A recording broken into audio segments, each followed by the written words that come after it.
Look, I need you to hear something that's going to feel like a punch to the chest. Most men will go their entire lives without understanding what I'm about to tell you.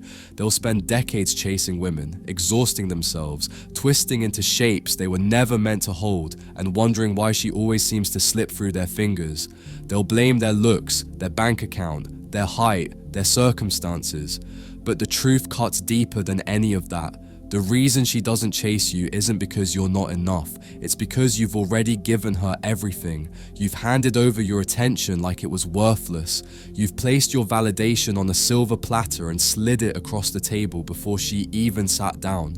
And in doing that, in being so available, so eager, so ready to please, you told her a story about yourself. A story that whispered, "I don't believe I'm worth chasing." And man, she believed you. Here's what nobody teaches you. A woman's attraction isn't built in the moments you're present. It's forged in the spaces where you're absent. It's constructed in the silence between your texts. It's born in the gap between what she expects and what you deliver. When you're always there, always reaching, always trying to close that distance, you rob her of the one thing that creates genuine desire. The void, the wonder, the delicious uncertainty of not knowing if she has you. Because here's the raw psychological truth. Certainty kills attraction, predictability murders passion, and the moment she knows exactly where you stand, exactly how much you care, exactly what you'll do to keep her, she stops feeling. Not because she's cruel, not because women are manipulative, but because the human heart was designed to chase what it hasn't fully captured. She needs the hunt as much as you think you need her. Now stay with me here, because what I'm about to break down is the exact mechanism that separates the men women think about at 2 a.m. from the men they forget by Tuesday. And once you see this, you can never unsee it. The typical guy operates from a place of emotional deficit. He sees her, feels something, and immediately starts leaking value. He texts too fast, he compliments too freely, he rearranges his schedule, cancels his plans, shifts his priorities, all to orbit around her. He thinks he's showing her how much she means to him. What he's actually showing her is how little he means to himself. And that energy, that desperate frequency of need, it broadcasts louder than any words. She doesn't hear what you say, she feels who you are. And when who you are is a man searching for completion in her eyes, she senses it like blood in the water. Not attraction, alarm. Because on a level deeper than logic, deeper than culture, deeper than anything modern society has tried to install in her, she knows a fundamental truth. A man who needs her cannot protect her. A man who chases her cannot lead her. A man who places her above his purpose will eventually drown them both. That's not opinion, that's evolutionary wiring. For thousands of years, a woman's survival depended on choosing the man whose world was so solid, so directional, so unshakable that she could safely exist within it. Not as the center, as a cherished part of something bigger. And when you make her the sun of your universe, you're not loving her. You're burdening her with a weight she was never designed to carry. The man who makes her chase isn't playing games. He's living truth. His attention is scarce because it's genuinely invested elsewhere. His validation is rare because he doesn't give it away without meaning. His presence is powerful because when he's not there, she actually feels the absence. He's not manufacturing mystery. He's just so complete, so consumed with becoming, that she has to fight for position in a life that's already full. And here's where most men sabotage themselves completely. They hear, do less, and they think it means playing dead. No, that's how you lose her for good. What I'm about to explain is the difference between powerful distance and pathetic absence. And getting this wrong will cost you everything. There's a razor-thin line between the man who's unavailable and the man who's uninterested. One creates magnetic pull, the other creates nothing. The difference isn't in the behavior, it's in the source. When you pull back because you're trying to make her react, she feels it. The energy is hollow. The silence is loaded with expectation. You're not absent, you're hiding. You're not busy, you're watching the phone. And no matter how perfectly you time your replies, no matter how strategically you delay your response, she can smell the desperation underneath. Women have a sixth sense for this. They've evolved to detect authenticity because their survival once depended on it. You cannot trick biology with tactics. But when you pull back because you're genuinely consumed with something greater than her, something shifts. Your silence stops being empty and starts becoming full. Your absence stops feeling like rejection and starts creating curiosity. She begins to wonder not, is he playing games, but what is he building that I'm not part of? And that question, that wondering, that's where attraction ignites. You don't manufacture this, you build it. You cultivate a life so rich with purpose, so overflowing with direction, that your attention becomes the rarest resource in her world. Not because you're withholding it, because you're genuinely investing it elsewhere. Your fitness, your finances, your craft, your circle, your legacy. When these things consume your waking hours, when your energy flows toward becoming rather than acquiring, you stop needing her. And paradoxically, that's when she starts needing you. The lie they sold you was that love requires pursuit, that you have to prove yourself, that you win her heart through effort. But pursuit is what prey does. And women don't fantasize about prey. They fantasize about predators, not cruel men, not cold men, but men whose kingdom is so established that entering it feels like an elevation, like privilege, like something she had to earn. Now I need to show you what happens inside her mind when you finally embody this, because this is where the psychology gets wild, and most men never get to witness what I'm about to describe. When you stop chasing, her internal world begins to shift. At first, she might not even notice. She's used to attention. She's used to men filling every silence. But then something strange happens. She reaches for her phone and you haven't texted. She makes a casual comment, expecting a reaction, and gets stillness instead. She tests your frame with a little pushback and watches you not flinch. And in that moment, something cracks open inside her. Her ego, so accustomed to constant validation, starts feeling a void. Not pain, not rejection, but genuine uncertainty.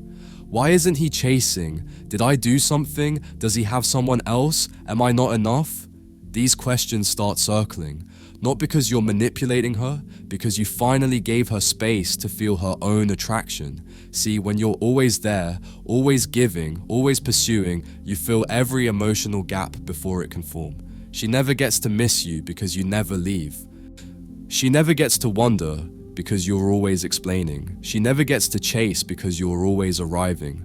But when you step back, when your presence becomes a choice rather than a guarantee, you give her the gift she didn't know she wanted, the opportunity to want. And wanting is where feminine attraction lives, not in receiving, in reaching, not in being satisfied, in being slightly hungry. She needs that tension, she needs that stretch, she needs to feel herself leaning toward you, wondering about you, thinking about you when she should be sleeping. That's not cruelty, that's polarity, and polarity is the electricity that makes her feel alive in your presence. When she starts texting first, when she starts suggesting plans, when she starts asking where you've been, you'll know. She's not checking in, she's chasing. And the beautiful part is she doesn't even realize it. She just knows something feels different with you, something feels right, something makes her want to try harder. That something is your fullness, your groundedness, your refusal to abandon yourself just because she smiled at you. But here's the warning that could save you years of confusion. There's a trap waiting for you the moment she starts chasing, and if you fall into it, everything you've built crumbles. Listen carefully. The moment she begins investing, most men collapse. They get a taste of her pursuit and immediately revert to their old patterns. She texts first, and suddenly you're texting 5 times. She shows interest, and you flood her with attention. She leans in, and you give her everything, thinking you finally won. You haven't won. You've just reset the game to 0. Her chase was a response to your stillness. The moment you abandon that stillness, you abandon the very thing that attracted her. Now she's receiving again. Now she's comfortable again. Now she's wondering why this suddenly feels like every other guy who eventually bored her. The tension evaporates, the mystery dissolves, and she's left thinking maybe she was wrong about you. This is the test most men fail, because it requires something almost impossible. It requires you to remain still even when she's giving you exactly what you wanted. It requires you to stay grounded in your frame even when victory is within reach. It requires you to understand that her chase is not a signal to stop being you. It's confirmation that you finally became him. So when she starts reaching, you don't pull away. But you don't crash toward her either. You receive with groundedness. You appreciate without grasping. You allow her investment to compound without immediately spending it on validation. You stay in your center because that center is the very thing she's trying to reach. If you abandon it, there's nothing left to chase. What I'm about to tell you next is why some men become permanently etched in her memory while others become forgotten footnotes. And it has nothing to do with what society told you matters. She won't remember the flowers. She won't remember the compliments. She won't remember all the times you answered on the first ring. What she'll remember, what will haunt her for years, is the man who didn't fold. The moment she tested your frame and you didn't break. The time she tried to pull you into her chaos and you remained still. The way you looked at her without need, without desperation, without that hungry look every other man gave her. That's what creates obsession, not your effort, your essence, not your performance, your presence. Because in the world where every man is trying, you're just being. In the world where everyone wants something from her, you seem complete. In the world of noise, you are silence. And that silence, it becomes a sound she strains to hear. Your absence becomes a presence. Your mystery becomes her mission. She'll compare every man to you, not to your looks, not to your achievements, to how you made her feel, uncertain yet safe, challenged yet drawn, like she finally found something worth working for. That's the mark you leave, not through grand gestures, through grounded existence, through the quiet power of a man who knows he doesn't need to perform because he's already enough. And here's the final piece, the one that transforms everything we've discussed from theory into identity. Because doing less isn't a strategy, it's a symptom of becoming something greater. At the end of all this, here's what you need to understand at a soul level. The goal isn't to make her chase you. The goal is to become the man worth chasing. Not through tricks, not through timing, not through calculated silence, through genuine transformation, through building a life so aligned with purpose that your attention becomes the most valuable thing you possess. When your fitness is your priority, when your finances demand your focus, when your craft consumes your creative energy, when your brotherhood feeds your soul, she naturally becomes one part of a full life, rather than the center of an empty one. And that restructuring, that revolution in priorities, it does something magical to your energy. You stop leaking need. You start radiating completion. You stop chasing validation and start offering value. You stop being the man who wants her and become the man she wants. This isn't about ignoring women. It's about honoring yourself so deeply that your attention becomes sacred. It's about respecting your own time so completely that sharing it becomes a gift. It's about building your kingdom so intentionally that entrance requires worthiness, not arrogance, alignment, not ego, standards, not cruelty, self-possession. When you embody this, when you truly become this man rather than perform him, something strange happens. Women feel it instantly. They can't explain it, but they sense they're in the presence of someone different, someone who won't break, someone who won't chase, someone whose world is so complete that she has to prove she deserves a place in it. And that proof, that's her chase. It's her showing up better. It's her reaching out first. It's her wondering how to get closer to your gravity. Not because you manipulated her, because you finally became the mountain she wanted to climb. So stop chasing her. Start building you. Stop performing for her validation. Start demanding your own. Stop trying to fill the space between you. Start letting that space do its work.